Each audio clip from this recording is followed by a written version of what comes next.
I'm Michaelia, and welcome to Strong Foundation and Standards Shaping Early Childhood in Jamaica.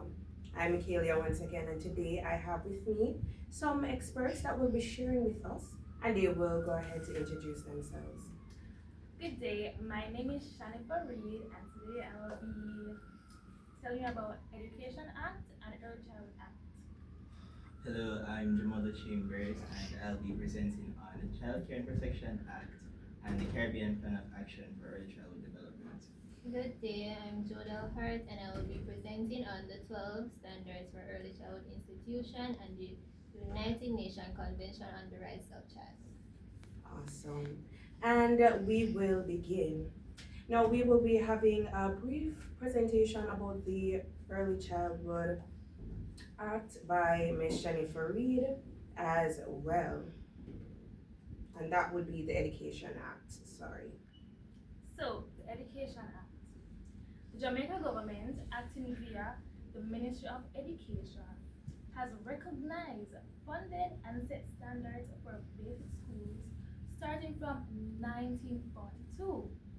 This is carried out through policies like the 365 guidelines, which ensure proper schooling management and teacher oversight and help maintain quality by recognizing and monitoring early childhood institutions. Awesome. And I'm really happy that you mentioned that because I believe that the Education Act and another act, they kind of work together, right? Yeah. All right. Do you mind sharing what that act would entail?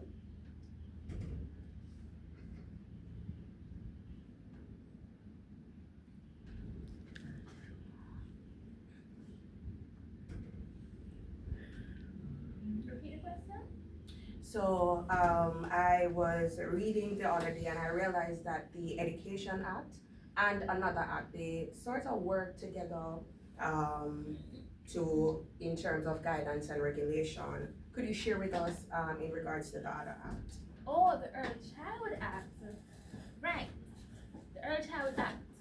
The Early Childhood Act 2005, together with the Early Childhood Commission Act, authorized the ECC to register and regulate early childhood institutions by enforcing standards, requiring qualified staff, and taking action against centers that fail to comply. All right, thank you so much for that. So I have a question here for you, Ms. Reed. So through I believe that you mentioned it, I'm not sure, but through what ministry does the early childhood education is managed through? Okay, so early childhood education is managed through the Ministry of Education. All right, thank you so much for that.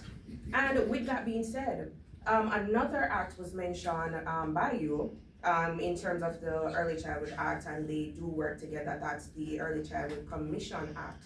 And as far as I know, basically that act actually is has an organization basically that works in the governance, licensing, registration of early childhood institution, and that is basically an agency out of the Ministry of Education that was basically appointed the responsibility to look and govern over these institutions to ensure that they're following the guidelines, ensure that they're up to par and providing quality education.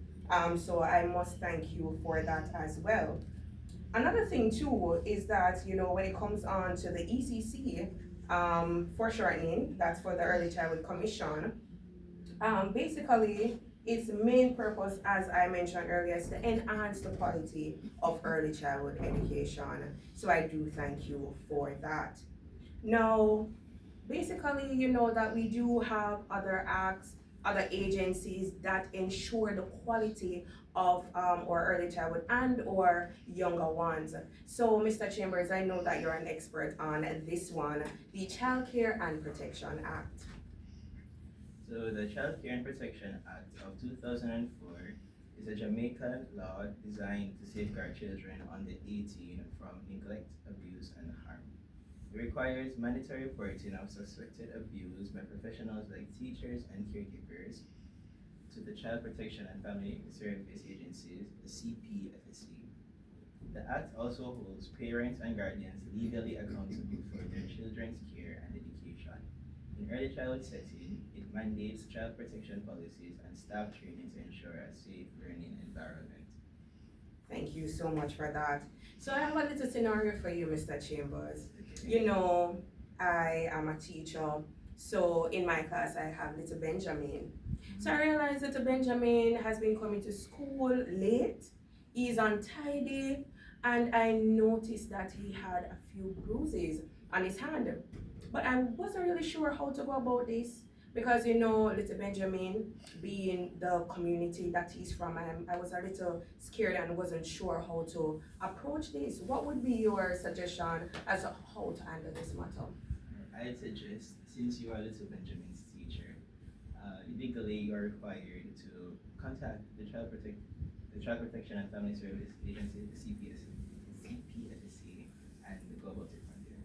All right, thank you so much for that. So then it would be okay to, you know, talk to my next door teacher just to let her know that Benjamin is going through this situation and I really don't like how him look and show her little Benjamin and thing like those. Sure, or better yet, you could go to your supervisor. All right, thank you so much. So in that case, you know, as I would have seen earlier and based on issued documents and readings that you would definitely keep this matter